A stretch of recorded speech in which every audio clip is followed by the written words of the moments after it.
brother. We are live. Welcome, We're live. everybody, to the first episode of Diamond Days, which is a name I came up with yesterday.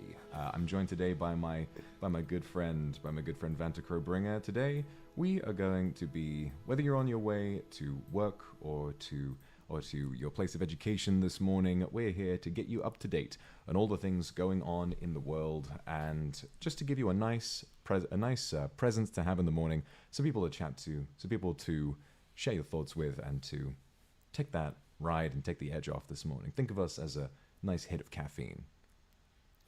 Wow, that was a great intro. Thanks, that was man. awesome. Wow, you came up with that off top. Yeah. Vox is impressive. Nice to see you guys. I'm excited to be here. This is an idea that we kind of cooked up actually before this trip, and we were like, this is something we could do. So now we're actually pulling it off. So I'm really excited about it, really happy about it. This is awesome, and I hope we can talk about a lot of fun things over the next couple of days. Very nice. People saying that we are a little quiet. Oh, really? Should I get closer to If the you mic? want to get closer to the mic, why don't you, because you've got like a mic that's on the ground, why don't you try propping it up on something so it's closer to your Yeah, face? I'll just do that, and then maybe like this. Hello? Make the sound a little louder. You know what it is? You know what I reckon it is? Is it the It's that BGM? goddamn... Oh no, the mic volume on Windows is fine. I'm quieter. Oh, I'm quiet. Okay, hold up. I'm the quiet one. Hold up, let me fix this. Oh, okay. I'm the quiet one today. That's crazy. That's crazy town. Dio. How about now? How about now? No, that's like super quiet. What the hell? Because I'm up right now. Hold on. The only thing I could think is... Wait, you put in the mic profile, right? I did, yeah. Okay. Because I'm like... Maybe... Oh, people are saying better. Oh, okay. Okay, cool. Sick. Fantastic. I turned it back down. Okay. Nice. All right, cool.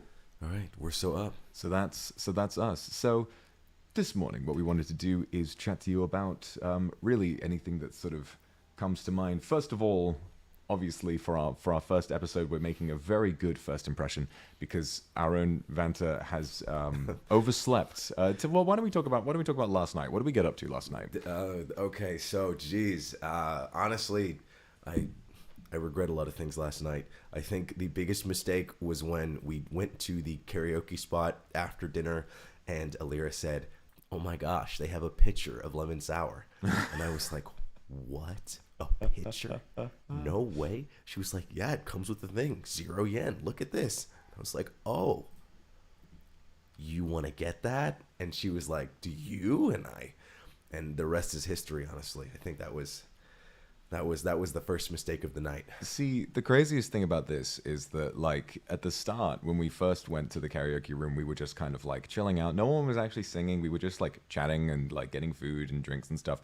And then this man has a pitcher of lemon sour, and we think, okay, well, this is for sharing, right? Like, this is for everybody. And you have, like, a tiny bit. And I think, I can't remember what prompted it. I think you were, like, making some stupid off-the-wall comment. They were like, and I think Anna might have been like, "Vanta, how drunk are you right now?" And then like checked, and you hadn't really drank that much of this new pitcher. Like you had just had like a little bit out of your first glass. We're like, it's fine. I felt like I blinked. I felt like I looked away and then looked back, and the entire pitcher was gone.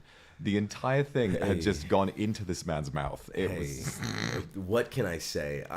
The moment I get challenged, Anna pointed it out, and then everybody started laughing. Like, "Oh my gosh, you can't even finish it. Like, can you drink?" You know?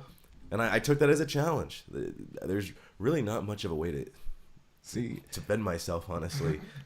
The funny thing though, so obviously the thing is, last night he seemed very like cognizant, like he was aware of. He seemed like he wasn't that well. You did seem that drunk for a while, and then when we got the taxi home, you like kind of seemed a lot more sober and like, yes, I'm thinking straight now. But he was going a little crazy beforehand. But then we get home, and the thing about spending time living with Vanta, he's very punctual, and he's very like sort of sure about what it is he wants to do. Like he won't if he decides to work on something, he's going to really commit to it, which is something that I can't say that it's something that I think in smaller ways that I struggle with sometimes. So it's been like, I think this morning, you know, we got back last night at like sort of 1:32ish, and then I said, do you want to maybe start around 11 a.m. for the morning show? And you were like, no, dude, I want to, I can do 9 a.m. I can do 9:30. And I was like, okay. I make the thumbnail. I set the time for 9:30, and then I go to sleep. And the thing about this morning is I wake up and I'm like, okay, I've got some time. And I was just chilling out and I was playing my games and I was like, okay, we've got about 10 minutes. All right, I better go check if he's awake. And in my mind, I was ready for you to like come knock on my door, because you're always like ready for these things before I am. And then I'm like, knock, knock, hello. Maybe he's not in. Maybe he went convening. Maybe he went to go get some food. Hello? Nothing. I called him on Discord, and from inside his room, I hear as loud as hell. No memory of this, by the way.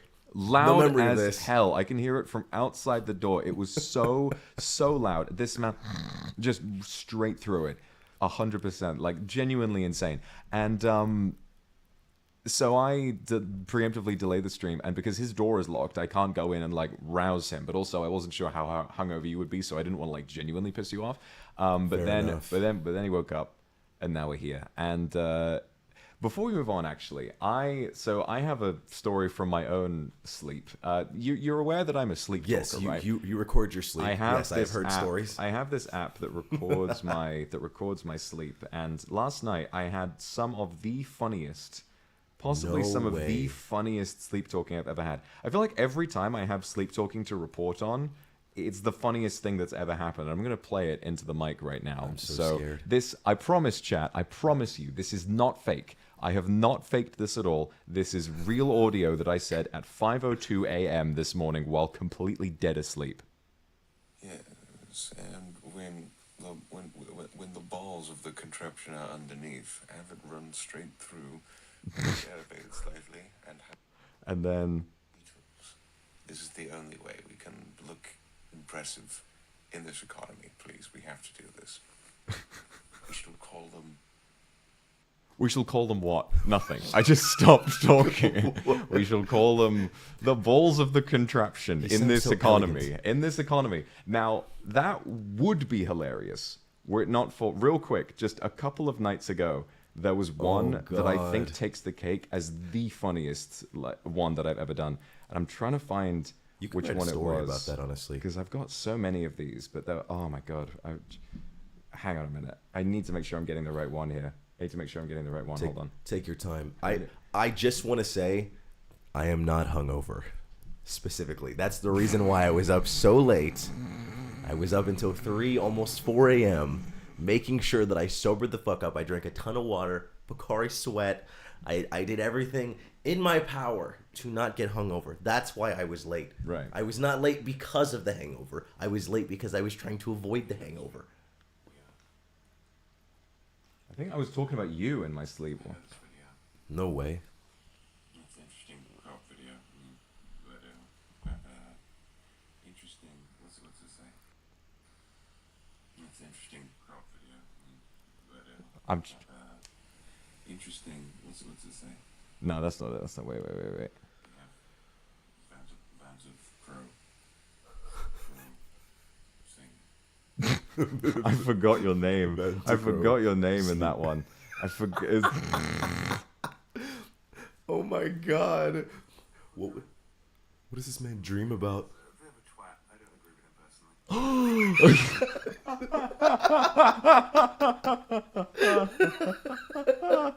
Apparently, I was talking shit about Vanta in my sleep a few nights ago. What the hell? Bit of a twat. Decision maker is a bit of a twat. I don't agree with him personally. The decision maker. The decision maker. I was definitely in some fucking fantasy world when I said that.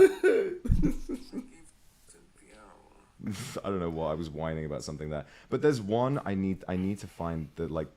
Oh my God. There's one specific one that I need to find because it was like me want to do that the most hilarious one of all time, and then we can move on. I'm just. Oh my God. Where is it? Where might that have been? I don't know. Oh man, You're gonna make me want to start recording my sleep. That's amazing. it's the funniest shit ever. That is hilarious. The funny thing about it is I've read apparently that sleep talking is not apparently related to what you're dreaming about. Apparently you don't sleep talk while you dream. Sleep talking is just your brain, your neurons firing in, and just you just start saying stuff. You would think that would vent a decision maker. Vent a decision maker bringer. It's just what I do. That's it. I wonder if it's similar to like, have you ever heard of like someone report on you? Maybe somebody was in the room while you were sleeping and then they saw you like, I don't know, flinch like really hard. Apparently guys do that.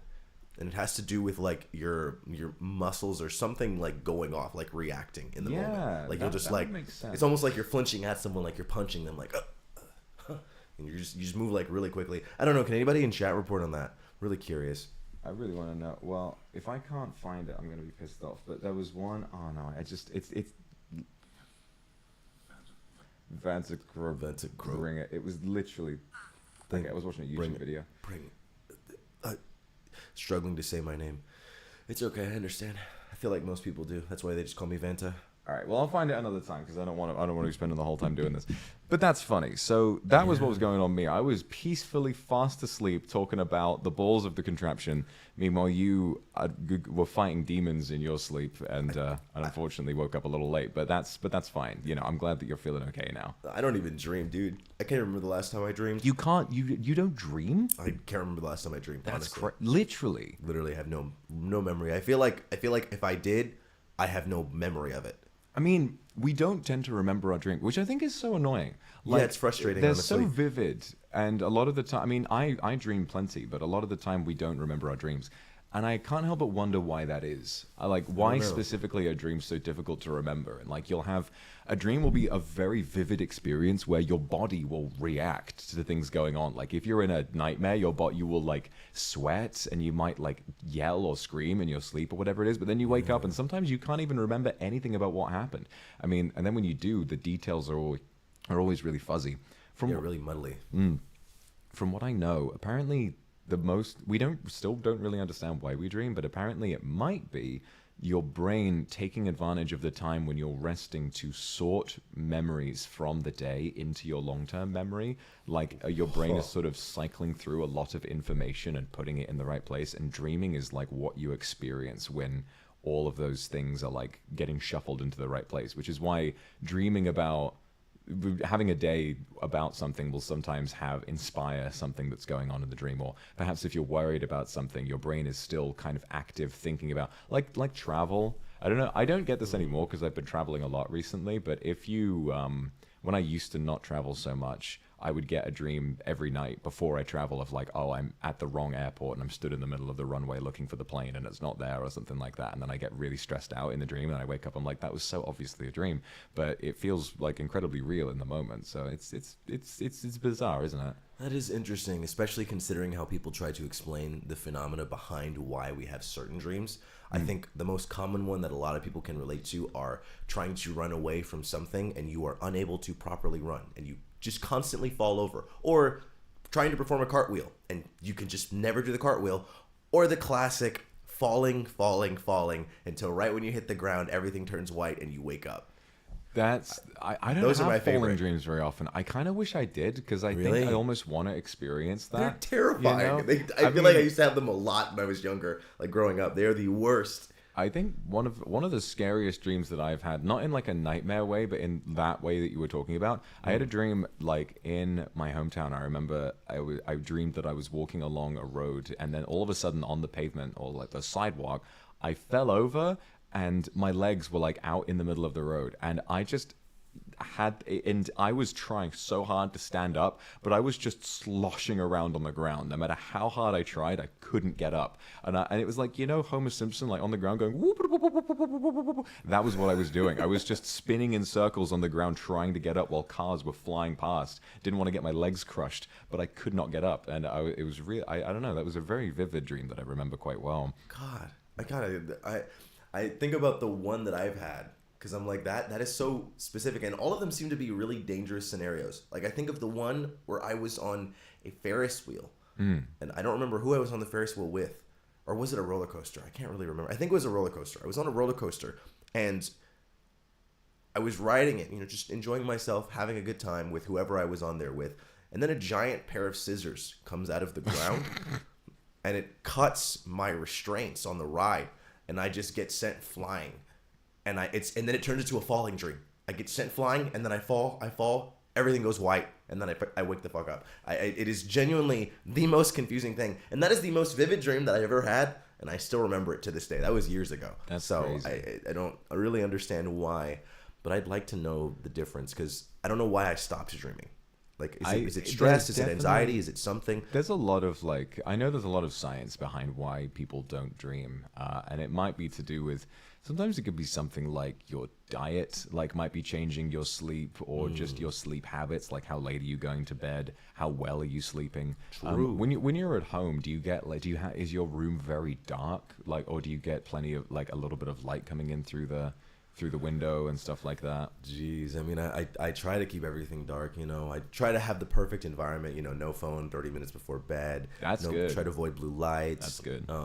Turning all the lights off, making sure I'm in a positive environment. But I feel like my sleep has not been good for the past 6 years. Man. And whenever somebody asks that, they're just like, oh, it's anxiety. And I'm like, but can somebody be anxious for 6 years? And they're like, yeah. Yeah, they can. I'm pretty sure they can. I don't know. It's a scary thought, but I think it can just, anxiety can sometimes, you don't even need to be anxious about anything. It just kind of be like a chronic thing where your body just feels tense. Like what I get a lot of the time, especially after I've been out, or if I've had a little bit to drink, I will oftentimes, do you ever get it where you wake up and the moment you wake up, you feel really scared? Like right as you're waking up, you're like, something's wrong. Yes. And it takes you about 5 minutes to calm down. That's why whenever I wake up, I'm scrambling to grab my phone to see if anyone's messaged me or if something went wrong or anything like that. Oh my God.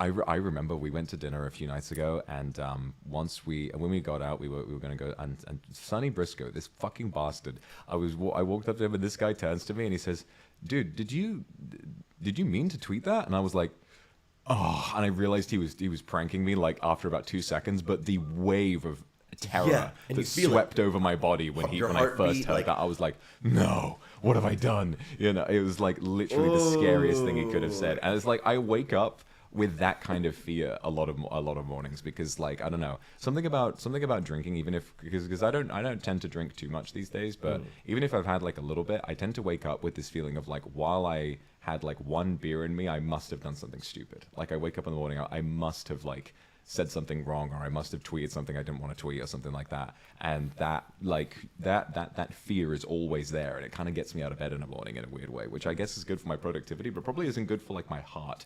No, I don't want to keep experiencing that. Hopefully, I hope you don't, because I think my problem is a bit similar, where I wake up way sooner than I want to, and I can't go back to sleep. And I don't think I wake up with that kind of anxiety, but I know exactly what you're talking about. Right. I think what it has to do with that imbalance of maybe cortisol that spikes in the morning, because that's what wakes you up. So I'm wondering if it's an overproduction of that, maybe due to the anxiety or something like that. Because cortisol is a stress hormone, so you never know. Yeah. But God, that affects so many things. I just think about we kind of had a talk about anxiety a bit last night. I won't get too much into the details if Vox doesn't want to, but we kind of had a bit of a heart to heart last night. It was kind of on the topic of anxiety. I think we both kind of are on the overthinky spectrum, which makes a lot of things a lot more difficult than they probably should be. Yeah. So people are saying there's double audio. I mean, it's because we have 2 mics. So is there double? I don't believe it's doubled. It's just because we have 2 mics, so there's a slight echo. But I mean, I don't know. As long as it's pleasurable to listen to, I mean, that's the main thing. Yeah. Are you guys finding it difficult to listen to, or is it fine? Yeah. It's not too bad. Yeah, it's chill. That's what I thought. I mean, we're on a scuff setup, as with whenever you're traveling, you got to do with what you got to do with. We don't have that. We don't have that Joe Rogan experience set up. Yes, we're good. Yeah, that's what I thought. But jeez, what was I gonna say? Well, what's interesting about this morning though is as you were waking up, you kind of had this experience of because I let people in chat know, I was like, oh, he's asleep. He had a fair bit to drink last night, so I'm gonna we're gonna delay and give it some time. And there's a lot of Vanta, make sure you're drinking water. Vanta, make sure you're okay. Oh, let's do this, do that. How does that make you feel all the time? Honestly, I'm just frustrated because I went to bed at 3 a.m. I went to bed at an insanely late hour, so I'm only getting 5 hours of sleep. My body's clamoring for sleep because I don't get good sleep anyways. So of course I'm gonna be up late. And everybody's just jumping to the conclusion that, oh yeah, he drinks so much, he has a hangover. Make sure you drink some water, Vanta. Make sure you do this, Vanta. Make sure you do that, Vanta. Guys, first of all, I don't have a hangover. I know how to fucking handle this shit. I've done it before. It's not anything crazily new to me. I got it, guys. You don't have to worry about me. I know how to drink water. I took my Bacardi Sweat. I did everything. I probably did more than I needed to. Don't worry. Don't worry about it. Yeah, exactly. Sorry, everyone said it suddenly sounded better. I just muted my mic while I was moving it. Yeah, that's all it was. No, there's no way to fix that. Don't worry. That sounds better. Don't worry. But yeah, it's kind of. Sorry, can you repeat the last part? I was just fixing my mic. I completely missed what you said. I was just saying that this whole scenario isn't new to me. So I know how to handle myself. I drank water. I had some rice to soak up everything. Bacardi Sweat. I probably did more than I needed to not have the hangover. Now really all I need is some coffee. I have just a slight headache right now, but definitely not a hangover. I wouldn't call it a hangover. I'm probably experiencing some hangover-like symptoms. But regardless, the point still stands. I know what the fuck I'm doing. Yeah, exactly. And I think this is something that we've all experienced to some degree. And it's funny because I think that in our community, in our space of work, when we have such like a close relationship with our fans, what we can tend to kind of feel like is, there's something of a pressure to like control your community in a way and to kind of set boundaries. And I think that this is good to a certain extent, but there's also an extent to where we have to accept that these things don't work really. I think with your most dedicated fans, often it can work with a neat circle. But if you reach any level of like, I mean, let's if you get on average like 1,000 viewers per stream, you'll never be able to fully control the way 1,000 people interact with you, right? And I think that there's, to some extent, I think it's like, it's almost as though it feels more. Willie's in chat. What's up, Willie? It's more of an issue for us because it almost feels like we should have the ability to stop it, and people expect us to have the ability to stop it, and people will get into fights and have discourse over other people who are doing this kind of stuff. When we ask, "Hey, don't do that," and then someone does it, and everyone kind of jumps on them. I almost feel like it's kind of an unsolvable problem in a way. But it's also kind of just in the nature of, fame on any level. I mean, we're like niche internet micro celebrities. Uki is also in chat. Good morning, gays. Right. Good morning, Uki. Hi, Uki. What's up, mama? Yeah, it's an interesting point that you bring up too, with like it's almost impossible to control. Yeah. The way I've kind of seen it is, it seems like the best way at this point. Maybe this was just me being really frustrated yesterday because remember I was dealing with a lot of blue screen issues with this laptop. Oh god, yeah, no, that was a nightmare. I didn't know what the hell was the problem, and what is it? There was someone that made a joke. I'll bring up a very specific scenario. I don't know if this chatter's mad at me at all because I made an example of them. But what is it? I start explaining the whole situation about my laptop and stuff, and I'm playing Fields of Mystery. It's very similar to Stardew. It's a very simple game. Yeah. And they're just like, could you stop yapping and play the game? And I'm just like, LMAO, and then I'm just like, yeah, I said that to your mom last night, before I went down on her, that kind of thing. Oh, you stopped yapping. I'm like, that's good. So then I keep going, but then it seems like because that got a reaction out of me, quote unquote reaction, even though I didn't really feel any kind of way. It was just like a joke, kind of like quick banter. Everybody feels the need to jump on it. So few others start saying it. Can you start playing the game? Can you start doing this? Can you start doing that? And I'm like, guys, the joke's been said once. It's done now.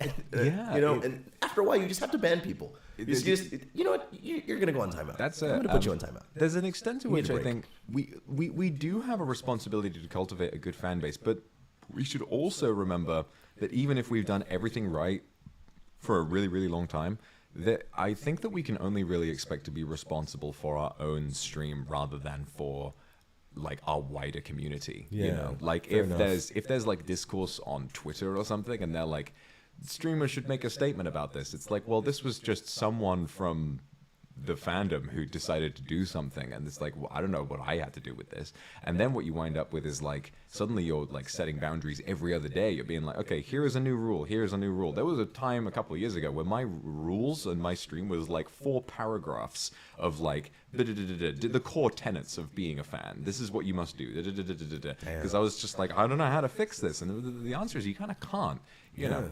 Just gotta start banning people. Just start timing them out. Ban indiscriminately. This is why Fuchan has such a great chat, because if you break the rules once, like, you're just gone forever without any question. No matter how long you've been there, he will just, you're gone. And then that means people, you know, people are pretty, people really, they read those rules.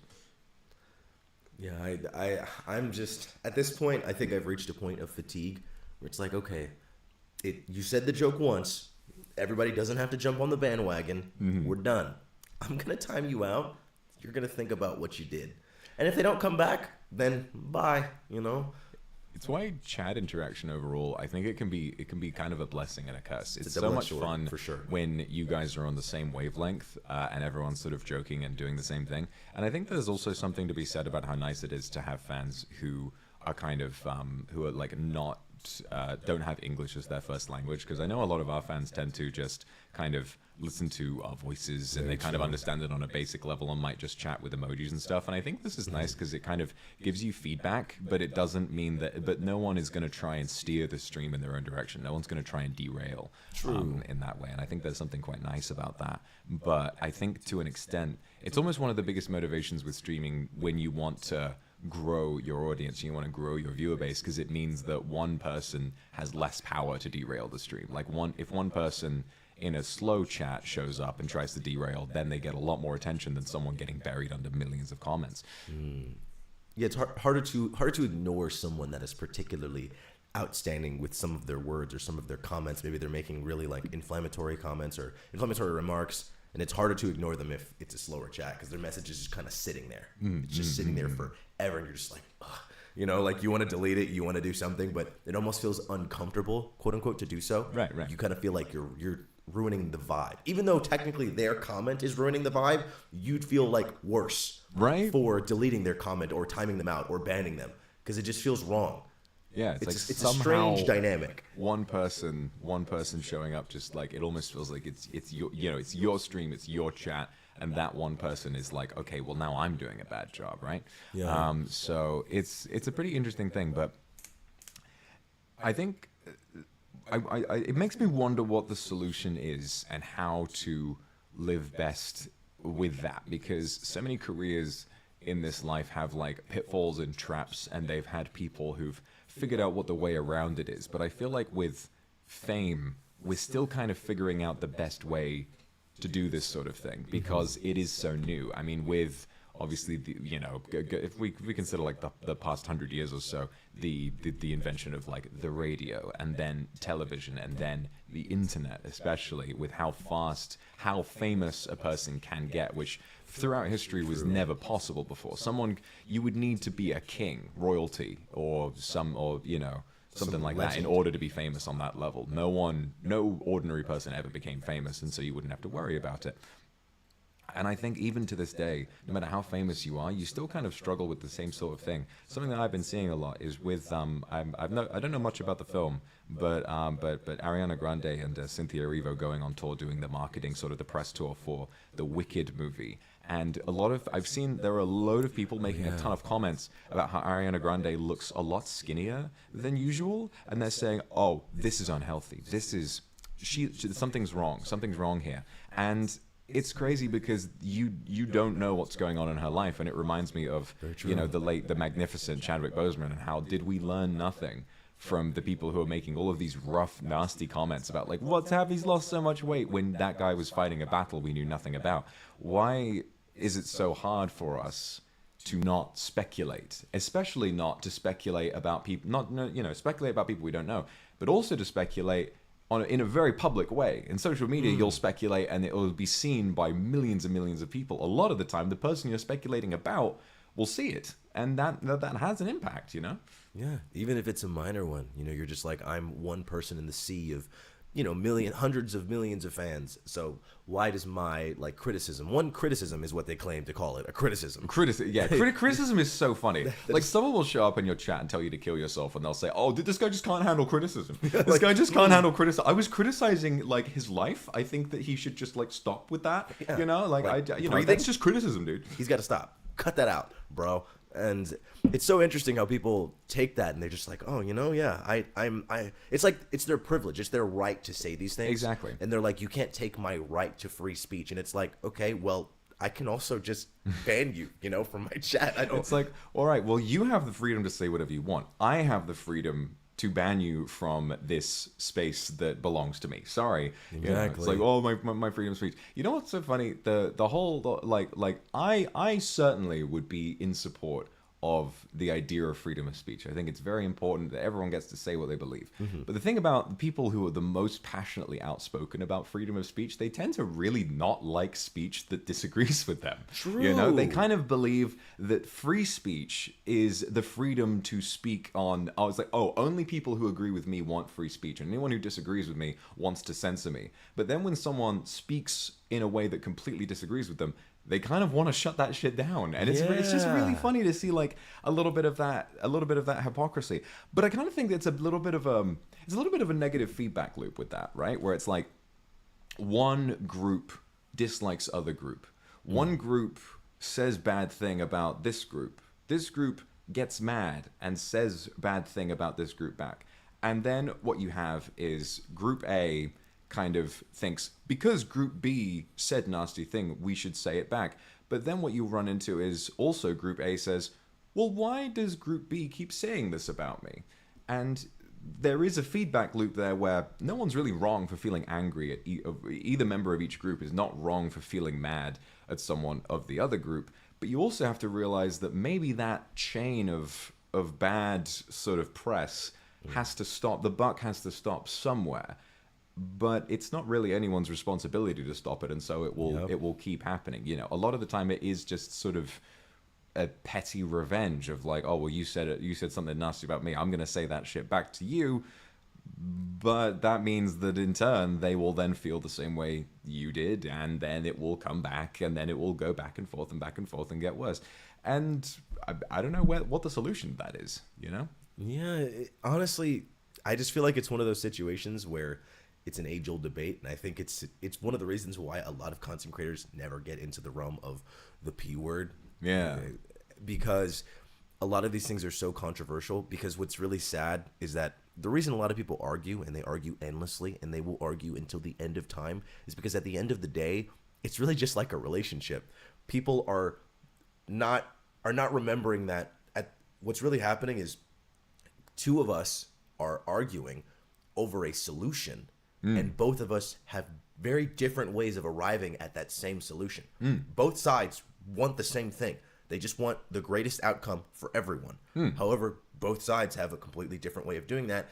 And some might say, oh, well, this side is a terrible way to do it. Well, I think your side is a terrible way. And it's really sad, because you just kind of stop in the middle. You just need to have a conversation. We're being such enlightened centrists right now, which is very funny. But true, right.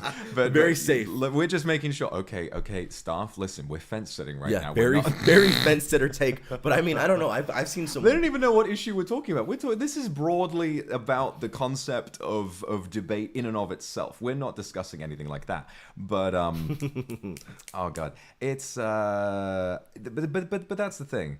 Everyone kind of thinks they're on the right, that they themselves are doing the right thing, and I think self-reflection is becoming harder and harder with how in the age of the internet, self-reflection is borderline impossible, because if you reflect in a way of you think, perhaps I was wrong. Really, we live in a culture where you can't afford to be wrong even once, because then you're going to get you are going to be subjected to so much bad shit. And it doesn't just happen to us. It doesn't just happen to people who have like an audience who are quote famous or anything. It can happen to anybody, because social media gives you anyone the ability to blow up. You could the whole terror of my tweet left its target audience, I think, affects everybody. Where someone could tweet a random in-joke meant only for their friends, and suddenly it will be picked up by thousands of people who misconstrue it, and suddenly it's like thousands of people think that guy's an asshole, when really they were just telling a joke that they didn't think anyone would see. They've got like 50 followers and were just making a joke. But you can't really self-reflect in any sort of way that's sort of visible to the public, because people will shit on you for it. And so this discourages self-reflection and kind of increases the feeling of, oh, I need to stay in my echo chamber. I need to be validated by people who tell me that I'm right.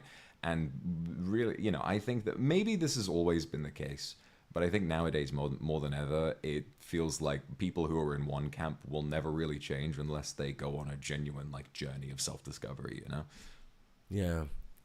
And it's funny, I just read what someone said. This might be the source of your anxiety, both of your anxieties. Maybe. I'm just like, that is a really interesting point, because at the end of the day, we're making really fence-sitter takes, but it's less because maybe we don't agree on a certain issue or do agree on a certain issue. I think it's more just to do with pointing out the conversation. Because I'm not ignorant to the fact at all that even though a conversation is being avoided, and what I feel like is a very important conversation is being avoided, at the end of the day, just because that conversation happens doesn't mean anything will actually come of it. I'm not going to act like, oh, if people just work together, we'd find a solution. No, we're fucking not.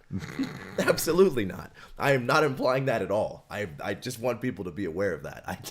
That's not what I meant when I said that. It's just interesting that is the case, Yeah. No issue is that simple. No issue is that simple. And unfortunately, I think that a lot of the time, people with the power to make real changes to these issues tend not to have the best interests of the average guy at heart. I think that there's something to be said about reaching a position of power, that there needs to be some sacrifice made to who you are as a person if you want to get to that level. And I almost feel like, the people who are able to make those decisions for people may not be the right people, because for my money personally, I think the best person to choose to lead and to make changes is someone who is genuinely kind. And I think that it's someone who's capable of making a decision and being strict and firm and sticking to it, but also someone who has a lot of genuine empathy for the people they're making decisions for. But empathy often proves to be a weakness in a lot of these situations. In our line of work, it's the people who, just recently Johnny Somali been in the news, kind of getting arrested in South Korea, finally getting arrested in South Korea for, being a complete menace to everyone around him. But of course, those actions and him not having any empathy for those around him have made him incredibly famous and incredibly successful. And that's such an issue, isn't it? Like, I think sort of kick streaming especially has kind of given rise to this, like, dynamic where the more outrageous and terrible of a thing you're willing to do, the more viewers you will get, because people want to tune in and be like, what the fuck is this guy doing? And it creates this this loop where you need, what we both experienced it over, I need to keep topping myself. I need to keep doing, okay, I did one great thing. What do I do next? What do I do next? Exactly. You do one terrible thing and it gets really, really good views. Okay, I need to do something more terrible. Okay, I ran into a school bus. Okay, we're gonna do 2 school buses next time, 3, 4, 2, and it just needs to keep going up. More must die, and yeah, it's a shame, because if you want to do this job with a sense of just with principles and with empathy, you inevitably will not be as successful unless you're wildly talented and incredibly lucky as someone who's willing to do whatever it takes. And a lot of the time, whatever it takes tends to be pretty bad for those around you, True. It is unfortunate. And, thinking about exactly what you said, having those principled people that are, like, very moral, it actually makes me think of the whole topic of, gosh, I hope this doesn't get too controversial. No. It makes me think of cancel culture, actually, and the whole, I guess, ideology around that, because something I've found is that a lot of the people that complain about cancel culture and they say how dumb it is, they don't, people don't account for people improving. They don't account for people growing. They don't ever let people grow. And I find it so interesting how people say that, because maybe this is just me, and this is also very simple take, but I've come to think that as the people in the position that we are influencers. We influence people. And while I understand the concept of wanting to grow, sometimes when you do so many things and then you finally do that one thing, it's like, this is kind of unforgivable. This is kind of Right. irreparable. I just feel like as influencers and people that are in this position, that are in this very privileged position, by the way. Oh, yeah. It's extremely privileged, extremely blessed position to be in life, that I think a lot of people would honestly love to be in themselves. I feel like it's not a huge ask to, not commit a crime. It's it's like, oh, well, you guys never let them improve. It's like, he killed 3 people. Like, what do you mean improve? Like, what did you hear what he said?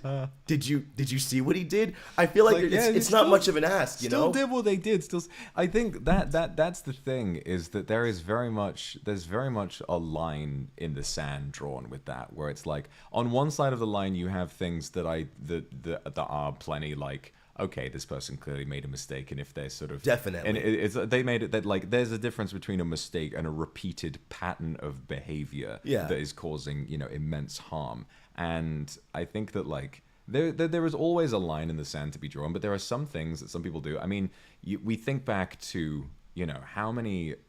The crazy thing about YouTube especially, and about internet celebrities, is that internet influencers are completely unregulated by any laws, really. They're regulated by the community guidelines of the website, but those aren't always equally enforced. A lot of the time something will fly under the radar, or sometimes something that doesn't offend will get struck. And what that means is people tend to distrust the community guidelines, and they will largely distrust the copyright system as well. It's like how when XQC first joined Kick, and the first thing he did was stream the entirety of The Dark Knight with full audio, and the Kick, like, they were like, what the fuck are you doing?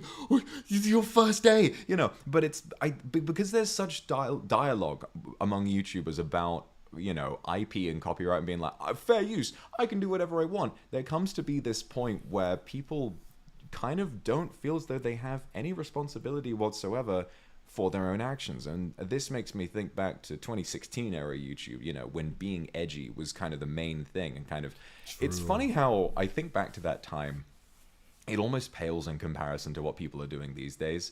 Like, it's kind of insane how people are more sensitive and more socially aware and conscientious than they ever were, and yet people on that side of YouTube, like the edgy side of YouTube, are saying and doing far worse things than they were back in 2016. 2016 was people saying edgy shit because they wanted to be edgy, and then wound up saying far too much and wound up causing a lot more harm than they realized they were doing. I mean, I remember that time. I think everybody was making, like, jokes that we have, kind of grown up and matured and probably wouldn't make nowadays. But those people were influencers, and they had the opportunity to reflect a little bit, but I think they just kind of thought, well, this is funny and this is harmless, and then they've seen as time goes on, like iDubbbz, for example, who, I find his like progression as a creator to be quite fascinating, because you have someone who, was a part of that edgy YouTube crowd, but then you've seen the potential that he has had for genuinely reflecting and being desperate to change. And I think that even if you can't forgive someone like that for having said the things they said, it is good, I think, in his case, to encourage genuine change and reflection. And it's like, I guess the line in the sand for cancel culture is like, you personally need to make a judgment call about whether or not you can forgive somebody. Exactly. It's about individual support, because obviously, a creator might do something that some people will view as unforgivable, and others might be like, I believe in your ability to change. And I just think that's what comes with it, because I think really my criticism of that take on cancel culture is less of I think it's dumb that you guys are angry that people get canceled for doing terrible things. Right. But it's less for that, and more like, you shouldn't judge people for not wanting to associate with somebody that did something that they personally detest or don't agree with. Like, I think it's okay if you don't watch a creator anymore because of something that they said. I think it's, because at the end of the day, it's all something that you enjoy. You watch a creator because you enjoy them. And if they do something that you associate with them now and it just bothers you, don't watch them, and that's okay. But I definitely think it is interesting for people to go, he did this or they did this, you shouldn't watch them either. It's like, I think I'm gonna do what I want. Yeah, actually, therein lies weird. the issue of That's like, the you don't problem. support this person, and it's like, okay, well, there's a line where I think that would be acceptable to say about some people, but 99% of the time, I think that you need to let people make their own assumptions about it, because this goes back to what we were talking about at the very beginning. Remember, your experience and your relationship with the content that you consume should not be. It's not a two-way street, really. It's not that, it's not a relationship in a sense. You are consuming content, and you may give back in the sense that streaming is, I think, a little different, because you have the feedback with chat, and you have, and you are very much like directly responsible for, a streamer's livelihood through super chats and stuff like that. But with the case of, bigger celebrities, you choose to consume that content. If it makes you personally uncomfortable to support someone, that is your choice. If you personally really enjoy someone's work and feel like you can overlook or forgive something, then that is your choice to make as well.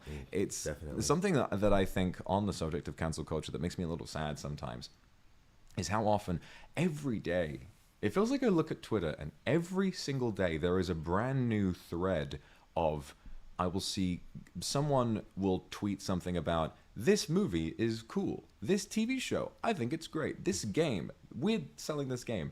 Quote retweet, 80,000 likes. List of reasons why this person is problematic and y'all shouldn't support them. And it just makes me wonder, this is good in a way. It's good to be conscientious and to be aware of the flaws in what it is that we consume. But is your only relationship with media and entertainment in pointing out all the ways in which it is problematic? Isn't that soul-sucking and absolutely miserable for you? Like, do you enjoy nothing? Gotta be frustrating. I think at this point the only time I won't enjoy a piece of media is if it's AI produced. if it's produced using AI, I'm like, oh, thanks for letting me know. Bye. Yeah, exactly. That's it. If it's a movie or a game that it's like I use AI voices, it's like, oh, okay, I am not buying your product. No, I'm See not you later. interested. But Not otherwise, interested in that. I definitely get what you're saying. Because I mean, we have plenty of examples, especially like I think of anime and games created by problematic, quote unquote, problematic people, and people enjoy them. God, I don't want to bring up any particular names, but it's definitely possible to enjoy a creative work without, caring for the creator. They say separate the art from the artist, and I talked about this a little while ago, but I think it's interesting how this is only possible sometimes. Like, I think a lot of the time, like for example, the movie Baby Driver is a brilliant movie, but there are multiple actors in that movie who have done very, I think it's either just one or multiple. I'm not actually sure, to be honest, because I've not been keeping up too much. But there's at least one actor in Baby Driver who has done some terrible, terrible shit. But in a movie, oh yeah, there are hundreds of people, entire teams of people who put those things together.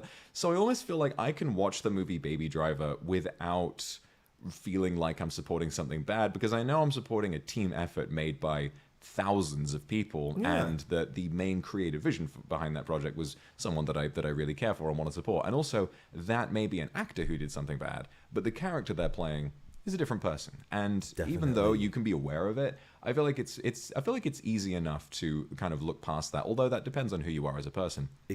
Very true. Something might hit you way more close to home, and it may be like, I can't do it. I'm sorry, I can't. Yeah, of course. I mean, I feel that way about certain things as well. However, sometimes, an artist's work may be so inherently personal that it's kind of impossible to separate the art from the artist. Like, I mean, the biggest example would be Kanye West. Like, yes, he creates some beautiful music, and I love his music, but it's kind of impossible to separate the art from the artist when all of his music is about his life and his journey and the things that he has done and the things that he has said. And it's fascinating how, and I find it very interesting, how his music is often reflective of the worst periods of his life and the worst things that he has done. Oftentimes it will feel like there is a manic period where he'll say some unhinged, terrible shit, and his next album is almost like an acknowledgement and apology of that in a very profound way. And so it kind of begs the question, how far then again, we come back to that line in the sand. How many things is he going to say that are absurd and terrible? And then also, we have seen him genuinely grow and reflect over many different periods in his life. I mean, after the whole the Taylor Swift thing, getting up stage, I'm going to let you finish. But that gave us My Beautiful Dark and Twisted Fantasy, which is one of the greatest albums ever made. But then after the fact, he's done progressively worse things. Where do you draw that line in the sand? And I think that in that case, separating the art from the artist is kind of impossible, because what you run into is, well, I can't listen to this without thinking about the artist. And if you don't like the artist, and if the artist has done some bad shit, it's like, well, I guess this music is sort of dead to me now, which is a shame, because it's beautiful art. But sometimes that's the way it goes, And so really, I guess, take from this, at the end of the day, kind of back to that fence sitter thing, but really, I think the whole fighting on the issue is really pointless. Right. I find arguments about cancel culture and canceling particular people, who should be canceled, who should do this and that, I find it really frustrating. I find internet fights frustrating. I grew up on the internet having a lot of arguments with a lot of people, whether it was over Xbox Live, over Xbox messages, Twitter messages, Instagram. I've had arguments on every platform growing up, and I'm personally so tired of arguing with people. I think it's really exhausting. It's just draining, and I think I'm too drained. I don't have any brain left to give to arguments. I feel the same way, and I've seen some people in chat bringing up mouthwashing and the mouthwashing fandom, and I've seen, it's a beautiful, beautiful, beautiful game. I love it so very much, but what we're running into now is like, then suddenly people are acting like we have to cancel fictional characters, and that if you support or engage with a fictional character who's done bad things, then it's like someone who will draw fan art of Jimmy from mouthwashing, and in mouthwashing he's an absolute reprehensible piece of shit who I would never want to associate with if I knew him. But he doesn't exist. He's not real. He doesn't exist, and it's like, I wonder, and then suddenly people will be like, oh, we need to cancel this online person, this person with a Twitter account who I do not know, because they have been drawing fan art of this guy from a game who does not exist, who did bad things in that game. Like, you're aware that game was written, that game has a script, the person sat down and wrote what he did. There is no real Jimmy running around doing all those awful things. Like, that's not what you're really not achieving much of anything by doing that. You're not progressing. It's kind of, it's almost like a form of slacktivism in a way, where it's like you feel like you're doing a great thing with, like, yes, you're a bad guy, and I am a good guy. I believe in the good things that are in this world, and you're supporting something bad, but all you're doing is harassing somebody who drew a picture. Like, are you not the bad guy in that case? Like, exactly. So many people on Twitter give themselves so much power, and they think they should judge people for doing these things. And it's like, you actually don't have to tell everybody that you're a good person, right? You're like, if you virtue signal just a bit too much, like, hey guys, I'm actually a good person. Look at me. I'm making fun of this artist. I'm criticizing them and terrorizing them because they did this thing.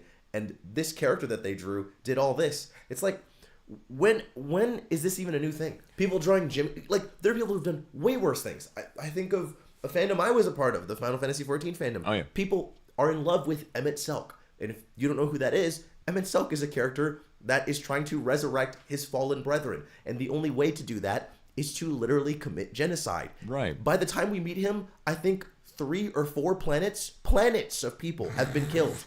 And people draw him in the most tantalizing ways. We have in chat, Emmett, my beloved. See what I'm saying? Right. Like, so falling in love with, and being attracted to, and drawing in an attractive way these characters is nothing new on the internet. Multiple characters from Final Fantasy XIV, Xenos, Emmett Selk. I think of so many other characters. So why are people making such a big deal about it? People said a lot about Sparkle as well in HSR. If you know about that, if you have any idea of that game, but she's like someone that is effectively a terrorist. She's like, it was like, oh yeah, she's not only gay, she's a terrorist. She's like a drug trafficker. Like, she does this and that. And it's like, guys, she's a villain. She's supposed to be crazy. But she's a very slay, powerful lesbian. So that I want to draw a fan out of her, right? Yeah, like, and that's it. I mean, yeah. To be honest, I don't know who this character is, but that sounds pretty cool to me. Like, I think that this all kind of comes back to the central point of, fandom has always been a great thing overall, and it's always been great to be able to share your interests with like-minded people online. And it's been amazing for people to be able to find fame and success through fandom. The unfortunate thing is that when you have an opinion and when you have commentary on the way in which someone else just engages with the entertainment that they like, you have to wonder how much of that is serving a greater social good and how much of it is just causing harm for people. Subjective, the line in the sand. What was I going to say? But yeah, you personally can enjoy something and someone else can enjoy something. And I think that really this will all become a lot easier if you just think about your own experience with media. Exactly. And if someone is enjoying something you don't enjoy, like me personally, if someone likes the Lorax, I'm probably gonna go off on them about it. But if someone enjoys a movie, let's say that I really don't like the movie Doctor Sleep, the Shining sequel about Danny when he's all grown up. I really, really, really dislike that film. I find it to be very much against what The Shining was all about, and I find that it sacrifices the tone in favor of fan service, whatever. But I have plenty of friends who really enjoyed that movie. I don't stay up at night wondering whether or not I should cancel my friends because it's not really the same ballpark, but it doesn't bother me that they enjoy a movie that I personally did not, in the same way that I'm sure it doesn't bother them that I enjoy plenty of movies that they don't like. I can only imagine it feels the same way of like, am I going to stay up at night wondering, I have a different opinion on this piece of media than this other person. I feel a call to action. I need to assemble this fucking godforsaken squad. Yeah. And it's so strange that people do that because Twitter, there is a mute button. You can mute particular words. There's a block button that doesn't work anymore, by the way. They turned it off. True. But you don't see their shit. And that's all that matters. That's true. You won't that's see true. Their stuff, but they can still see your shit, which is quite funny. Which is unfortunate. But use it. Use the features that Twitter gives you. Use the features that are there. You guys don't even know the type of shit that I have blocked. Guys, I don't like people that ship Bakugo and Uraraka. I just don't like seeing that ship. I think it's an ugly fucking ship, and I think everybody that likes it is fucking weird. I have what is it? Bakugo and Uraraka, all the terminology affiliated with it, I fucking block it out because I think it's ugly. I don't like it. I block it out. I don't see that shit. The My Hero fandom is going to absolutely descend on you. Oh yeah, 1,000%. You're going to get fucked up for this. You're going to get fucked up for this. But I'm the same way. For me, if I see, I've had times when I've looked at Twitter. I remember I saw something once. I won't say what it is, because it was somewhat political in nature. But I saw something that was so unempathetic and so mean-spirited and so nasty. I was so upset and I was so angry. I remember I literally punched my screen because I was I couldn't process how I was this person is so evil. This person has said something and done something about these people who are not in a position to defend themselves. I was like, God, this makes me so pissed off. And then I thought, I can't put myself around this. And so I just blocked that account. And ever since then, whenever I see something that really seriously pisses me off, and I'm like, there's nothing to be learned from this, this is just rage bait, I'm like, all right, well, I'm not going to see that account anymore. And I also do it for brain rot. Not brain rot as in skibbity risma or whatever it is, but brain rot in terms of the Facebook tier content that is on Twitter now. The Facebook tier oh God. Look at this, satisfying video, or look at this, wow, 5 likes for our soldiers kind of thing. It's if I see that, I'm gonna be like, all right, okay, well, an AI posted this and an AI made the video. Or I love these AI comics where it's the speech bubbles don't actually say any real words and all that kind of stuff, and it's and then you see people on Facebook responding amen, amen, amen, so beautiful, amen, amen. I will block those accounts as well because it's just trying to get ad revenue off of me. And my experience on Twitter is still not good. I still see a lot of really, really evil shit, but, at least I feel able to just get rid of it now, Fair enough. I think the answer to that, instead of blocking out the things that you don't like, just engage with the things that you do. So, you want to know what I did? Mm-hmm. I now engage with Yanagi and Jane Doe fan art from CCC. Now that's all I get on my TL. That's all I get on my TL now. That's nice. My TL is just full of really sexy fan art of characters that I find attractive. God. You are so lucky. I'm living life right now. You are so lucky, man. I need more of that. I need more of that. I'm not particularly into ZZZ, but I I don't know. There's definitely more that I could do with. You can figure it out. You get some Vox fan art rolling on there. You know. Buddy, I do. I'm very privileged. Don't worry. I'm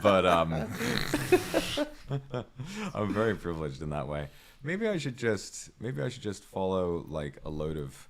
Maybe I should just follow. I don't know, because it's like people are gonna know who I follow, but maybe I just need to not give a shit about that anymore. Maybe I just need to follow a load of my favorite not safe for work fan artists and just kind of let that fill up my For You page, and then be like, okay, well now I'm feeling aggravated in a different way when I open Twitter. That's pretty cool. You know? Yeah? If you do that, I'll do it in solidarity. My guy. I have a separate account for that. But why not just do it on main? Fuck it.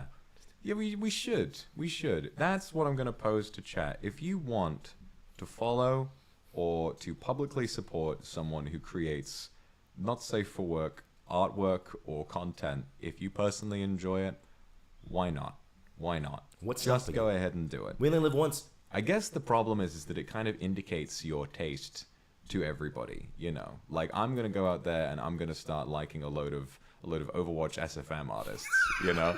And like suddenly everyone's gonna be like, wait a minute. Oh my gosh. It's like, so he's a Widowmaker fan, He's a Widowmaker fan. Who isn't? Like, he likes the French. He likes the French. I mean, you know, Heavy Lies the Head coming December 12th. I do like the French. True, you do.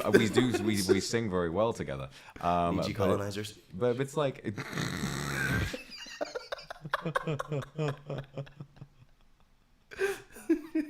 Sadly, yes. Listen, they needed to put together the only two Europeans remaining, because, like, you know, that's like just so sad. It's so sad that like it's just him and I. No one else is in the UK. It's just me. And man. Yeah. Heavy Lies the Head. That is a colonizer. Heavy.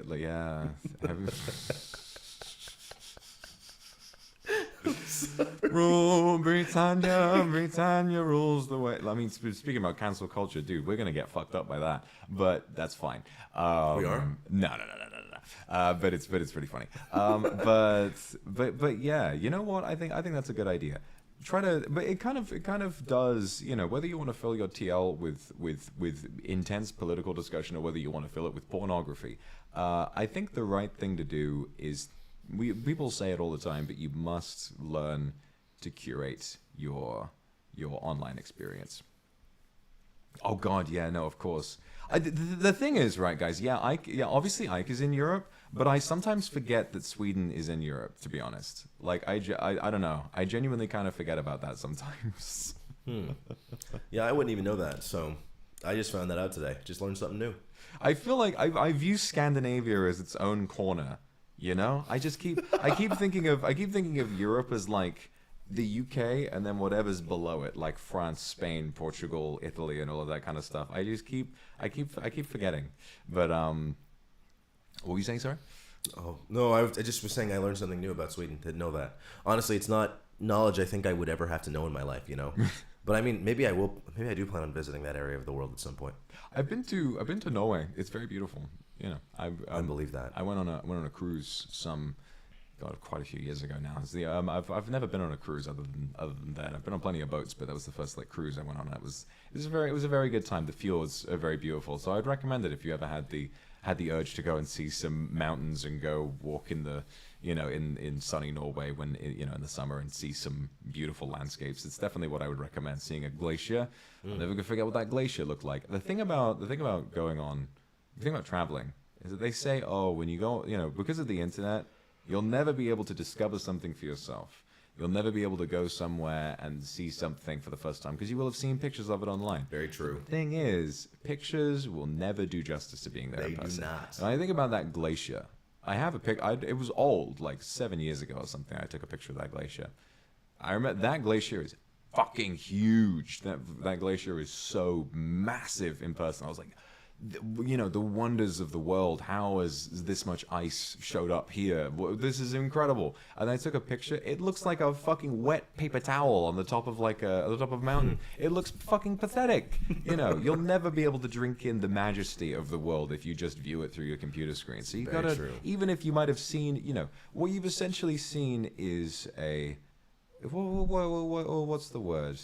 Is it pastiche? I don't think pastiche is the right word, but you've seen just an image Like a rendering. of that, a rendering of that, exactly, and a rendering of that, and it is, it might have changed your perception of you think, well, that's lame. But if you see it in person, I promise you'll feel very differently about it. I'm fascinated to see, see some of the tallest buildings in the world. I don't really have an interest in going to Dubai, but I'd love to see the Burj Khalifa at some point, because it stuns me that building is so tall that the top of it sways 2 meters in any direction in wind. That is terrifying to me. But yeah. I'm like trying to picture that in my head. I'm like, whoa, you said a bunch of words back to back, and I'm like, what is that? you need to show me a picture of this. Oh wait, never mind. I should probably just go see it. No pictures.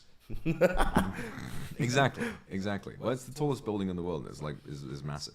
But yeah. Yeah. So I think that's pretty interesting. So we've been going for a little while now, and I'm not sure if you feel like an hour or so is probably pretty good for this format. So thank you very much for listening to us today, everybody. It's been an interesting discussion. I hope it hasn't made your morning too heavy or difficult, but perhaps you felt a little bit of kinship and solidarity in the way that we've wanted to, in the way that you maybe have felt this way about certain things, and maybe it's given you a new perspective and something that you might like to think about when you go about your day. So I wanted to thank everybody for having come out this morning. It's been wonderful, and best of luck with your work, best of luck with your education, and don't worry about this only being about an hour long, because we will be doing this every day until we head home. Yeah. So don't worry, this is going to be a daily thing until we're all settled up and we've gone home. So that's pretty exciting, isn't it? Yep. Thank you guys for listening. It's been a pleasure. Thank you for having me on your channel for the first episode, Vox. Yeah. I guess we'll be switching to a different channel for the second episode, and who knows? Maybe some exciting things will happen. Some things that might take you by surprise in the future. Yeah, you never know. You never know what can happen. You never know. All right. Also, I should say the reason I called this Diamond Days, I came up with it yesterday. It's because if you make a V, and then you get another V for Vox Vanta, and then you my man, are you good, brother? Okay. You take 2 V's and you put them together, it makes a diamond. If you put like the 2 points, it makes a diamond, and I thought that'd be pretty. Diamond dogs. So that's gonna do it for us. Yeah, Vanta is fucking dead, but that's gonna do it for us. Best of luck with your day, everyone, and I hope you have a wonderful day. But of course, around the world, maybe it's the night, maybe it's the day, maybe it's whatever. Either way, best of luck today, and from us, we hope you have a wonderful morning. A wonderful morning. How did you say that with his mouth closed? Bye bye.